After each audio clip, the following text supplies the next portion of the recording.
जो ये मन हमें बांधता है ना, ये कल्पनात्मक भी बांध सकता है, बिना किसी व्यक्ति वस्तु स्थान के भी। ये बिना किसी के भी ये भय की रचना कर सकता है अंदर ही अंदर। ये बिना किसी बात के भी बात रचना कर सकता। अगर ऐसा हो गया तो फिर तो जीना मुश्किल हो जाएगा। फिर क्या वो मतलब आपको ऐसे विषाद में पैदा कर देगा, जहां कोई अवसर नहीं विषाद का, वहां भी विषाद करा देगा, क्योंकि विवेक नहीं है। अगर विवेक है तो फट से काट देगा, जहां वो चैन बनाना चाहेगा ना, फट से काट देगा। अगर ऐसा होगा तो भगवान है ना, वो रक्षा करेंगे। अगर ये नष्ट हो गया तो दूसरी व्यवस्था करेंगे। अनंत ब्रह्मांडों की रक्षा करते हैं, हमारे सर्व समर्थ भगवान है, वो तुरंत काट लेगा। अब इतना आश्रय है नहीं, सत्संग का अभी रंग चढ़ा नहीं, तो विवेक रूपी कैंची सही है नहीं, तो काट नहीं पाती।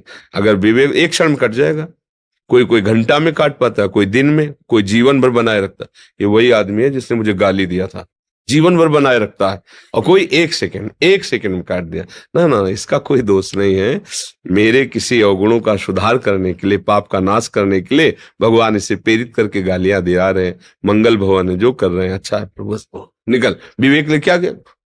और अगर विवेक नहीं, हमने तो कुछ बिगाड़ना नहीं था, इसने गाली दिया। कभी तो अवसर आएगा जब मिलोगी जिंदगी में, तो तुमने 10 दिए ना, 100 देंगे तुम्हें। अब वो पकड़े बैठा हुआ है। अब विवेक है तो एक सेकंड में काट दिया। तो ये जो चिंतन है, ये तभी सुधरेगा जब भगवत चिंतन हो। इसीलिए हम कह रहे हैं, सबको अगर सुख की चाह है तो नाम जप करो, दूसरा उपाय कोई नहीं है।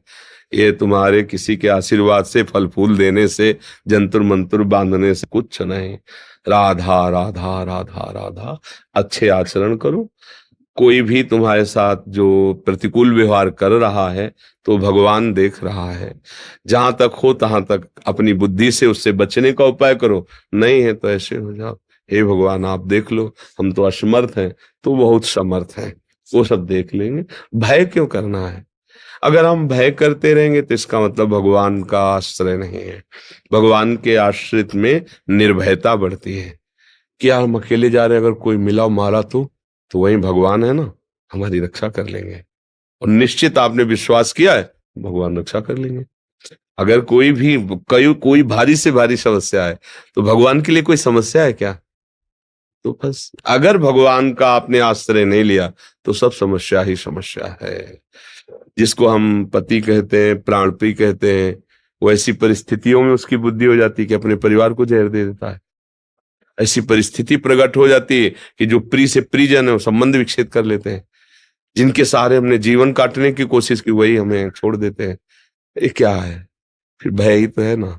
अगर भगवान का आश्रय, सामने भगवान का भाव करो, तो अगर ऐसी स्थिति भी आएगी तो आपने भगवान को पकड़ा है। जैसे मीरा जी के पति राणा जी का शरीर पूरा हुआ, उनसे कहा आप अपना सुहाग उजाड़ो। नहीं, हमने इनके लिए सुहाग भरा ही नहीं था, ये तो श्री कृष्ण के लिए था। हमारे गिरधर अविनाशी, इसलिए मेरा सुहाग अविनाश। बस तो कोई, अब बिना भगवान के आश्रय, मेरी जो हृदय की बात और संतों की बात और शास्त्रों की बात, बिना भगवान के किसी को स्वप्न में भी सुख नहीं मिल सकता, पक्का समझ लो। अब चाहे आप उसे स्वीकार करें या ना स्वीकार करें, इसमें आप स्वतंत्र हो।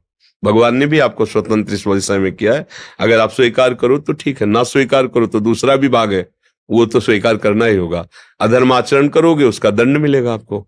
यहाँ से लोग परलोक सब मिले, वो तो स्वीकार करने की जरूरत नहीं, तो मिलेगा ही। अगर इधर स्वीकार कर लिया तो वो नष्ट हो जाएगा, तुम्हें आनंद की प्राप्ति होगी। बस ये बात समझना है।